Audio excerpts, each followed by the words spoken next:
Hello दोस्तों, आज के इस वीडियो में हम अभ्यास हेतु सैंपल प्रश्न पत्र भौतिक शास्त्र फिजिक्स का सेट डी का अभ्यास प्रश्न पत्र सॉल्यूशन के साथ देखने वाले हैं। इसके पहले वाले वीडियो में हमने आपको सेट डी के हिंदी, इंग्लिश, गणित का अभ्यास प्रश्न पत्र सॉल्यूशन के साथ उपलब्ध करा दिया है।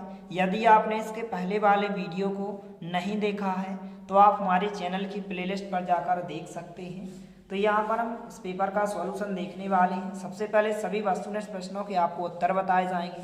पहला प्रश्न है, बिंदु आवेश Q के कारण r दूरी पर विद्युत क्षेत्र की तीव्रता E बराबर होती है तो E समानुपाती 1/r² होती है।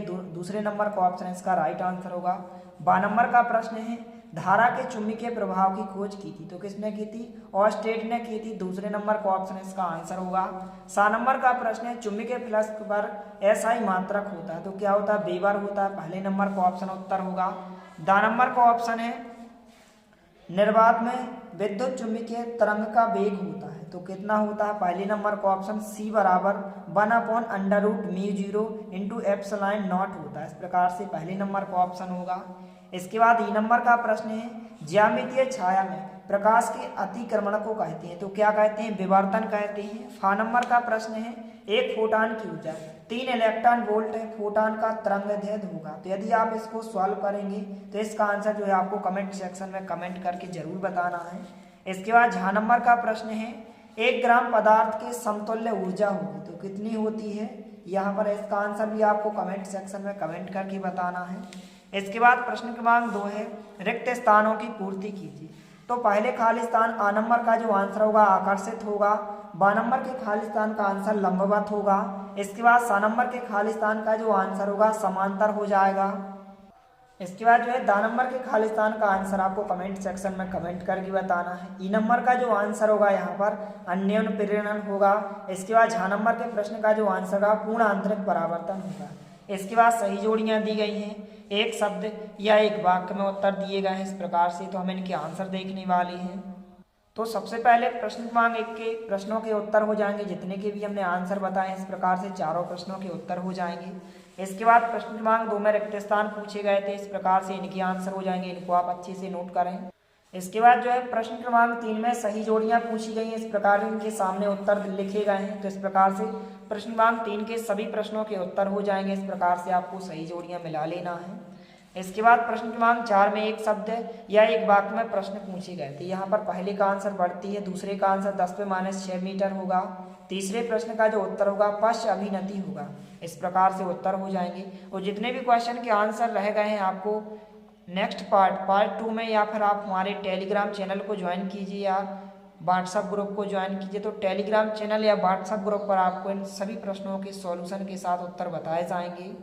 इसके बाद प्रश्न क्रमांक 5 इस प्रकार से पूछा गया कि किसी विद्युत द्विध्रुव के द्विध्रुव आघूर्ण को परिभाषित कीजिए।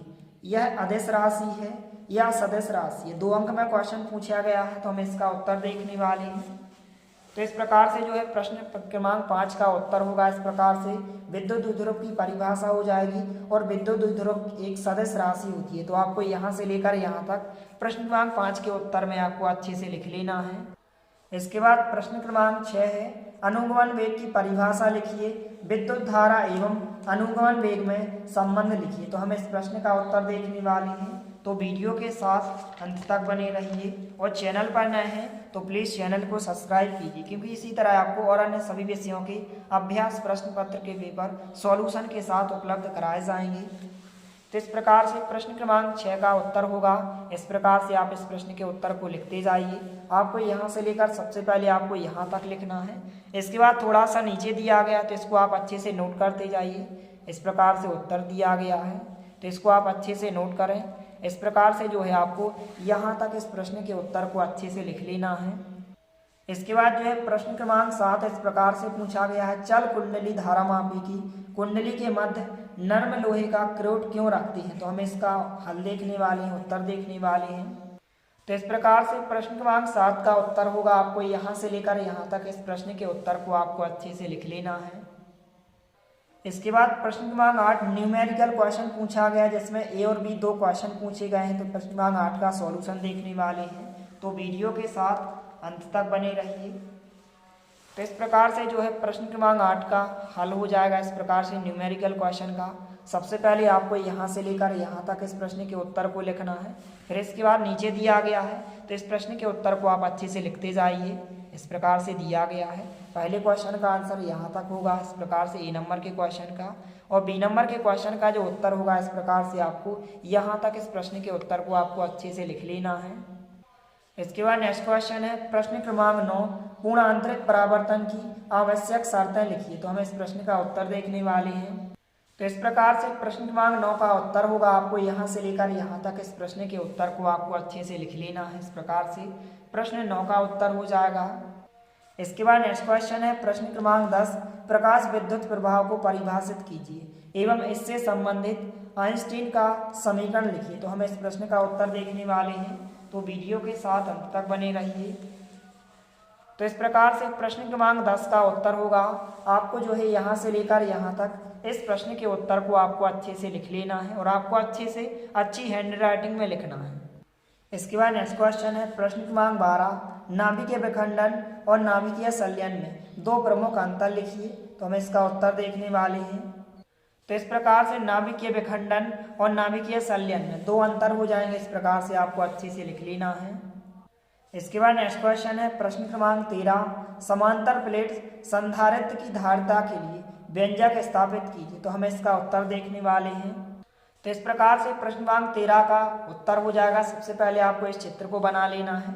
इसके बाद नीचे दिया गया है तो इसके उत्तर को आप अच्छे से लिखते जाइए। इस प्रकार से चित्र दिया गया है, इसके बाद भाषा दी गई है, इसके बाद नीचे व्युत्पत्ति दी गई है व्यंजक की, तो इसको आप अच्छे से नोट करते जाइए। इस प्रकार से आपको सबसे पहले आपको यहाँ तक लिखना है। इसके बाद आगे दिया गया है, इसके बाद आगे दिया गया है तो इसको आप अच्छे से लिखते जाइए इस प्रकार से। और इसी तरह आपको बोर्ड एग्जाम के पेपर में भी लिखना है।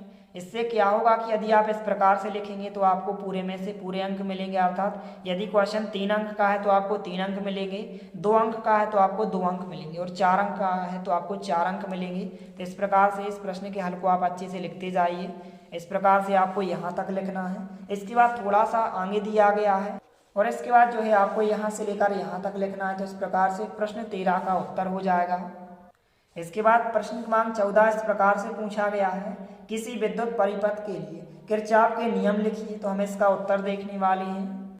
तो इस प्रकार से प्रश्न क्रमांक 14 का उत्तर होगा, इस प्रकार से आप इसके उत्तर को लिखते जाइए। प्रथम नियम होगा इस प्रकार से किरचॉफ का प्रथम नियम, और इस चित्र को भी आपको अच्छे से बना लेना है। इस प्रकार से दिया गया तो इसको आप अच्छे से नोट करते जाइए। तो आपको यहाँ तक लिखना है, फिर इसके बाद आगे दिया गया है, फिर इसके बाद आपको यहाँ तक लिखते जाना है। द्वितीय नियम होगा इस प्रकार से, इसको आप अच्छे से लिखते जाइए।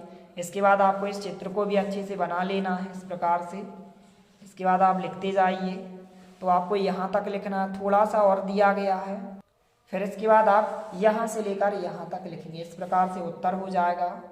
इसके बाद जो है प्रश्न क्रमांक 15 न्यूमेरिकल क्वेश्चन पूछा गया है, इस प्रकार से दिया गया है। तो हम इसका हल देखने वाले हैं, जो कि 3 अंक में पूछा गया है। तो इस प्रकार से प्रश्न क्रमांक 15 के न्यूमेरिकल क्वेश्चन का हल हो जाएगा। सबसे पहले आप लिखेंगे दिया है, इसके बाद आप लिखेंगे परिपथ में धारा I बराबर जो होता है विद्युत वाहक बल बटे में होता है परिपथ का कुल प्रतिरोध होता है। इस प्रकार से आप लिखते जाइए। इस प्रकार से नीचे आंसर दिया गया है। तो आपको जो है सबसे पहले आपको यहाँ तक लिखना है, फिर इसके बाद थोड़ा सा आगे दिया गया है, इसके बाद आपको यहाँ लिखना है। तो इस प्रकार से R का मान जो प्रतिरोध का मान होगा 17 हो जाएगा। इस प्रकार से आंसर हो जाएगा प्रश्न क्रमांक 15 का। इसके बाद प्रश्न क्रमांक 16 इस प्रकार से पूछा गया है कि दो लेंस जिनकी फोकस दूरियां f1 और f2 है संपर्क में रखे हैं, यदि इस प्रकार निर्मित संयुक्त लेंस की फोकस दूरी कैपिटल F हो तो सिद्ध कीजिए कि 1 कैपिटल F बराबर 1 small f1 plus 1 small f2। इसको हमें सिद्ध करना है, तो हम इसका सॉल्यूशन देखने वाले हैं। तो प्रश्न क्रमांक 16 का उत्तर होगा, सबसे पहले आपको इस चित्र को बना लेना है। इस प्रकार से चित्र दिया गया है, तो सबसे पहले आप इस चित्र को बनाइए। फिर इसके बाद नीचे भाषा दी गई है, तो इस प्रकार से आप भाषा लिखेंगे। इस प्रकार से आप इसको सॉल्व करेंगे। इस प्रकार से नीचे दिया गया तो आपको यहाँ तक लिखना है, फिर इसके बाद आगे दिया गया है, फिर इसके बाद आपको लिखते जाना है। इस प्रकार से आप यहाँ से स्टार्ट करेंगे लिखना, तो इस प्रकार से आप इसको लिखते जाइए। इस प्रकार से दिया गया है तो आपको यहाँ तक लिखना है। इसके बाद थोड़ा सा आगे दिया गया है, तो इस प्रकार से आपको यहाँ तक लिख लेना है। इसके बाद जो है आपको यहाँ से लेकर यहाँ तक इस प्रश्न के उत्तर को आपको अच्छे से लिख लेना है और वीडियो को ज़्यादा से ज़्यादा अपने दोस्तों के साथ शेयर करना है ताकि सभी की हेल्प हो सके, सभी को इसका सॉल्यूशन मिल सके। इसके बाद जो है प्रश्न क्रमांक 18 जो कि 5 अंक में क्वेश्चन पूछा गया, ट्रांसफार्मर का वर्णन निम्नलिखित बिंदुओं के आधार पर कीजिए। 4 बिंदुओं के आधार पर आपको वर्णन करना है, तो हम इसका उत्तर देखने वाले हैं, तो वीडियो के साथ अंत तक बने रहिए। तो इस प्रकार से जो है प्रश्न क्रमांक 18 का उत्तर हो जाएगा, ट्रांसफार्मर की परिभाषा हो जाएगी अपचाई ट्रांसफार्मर और उच्चाई ट्रांसफार्मर। इस प्रकार से उत्तर होगा, आपको यहाँ तक लिखना है। तो इस प्रकार से इन प्रश्नों के उत्तर को आप अच्छे से लिख लीजिए और आप कमेंट जरूर करें यदि आपको और भी अन्य सभी प्रश्नों का उत्तर चाहिए। मिलते हैं अगले वीडियो में, तब तक के लिए जय हिंद, वंदे मातरम।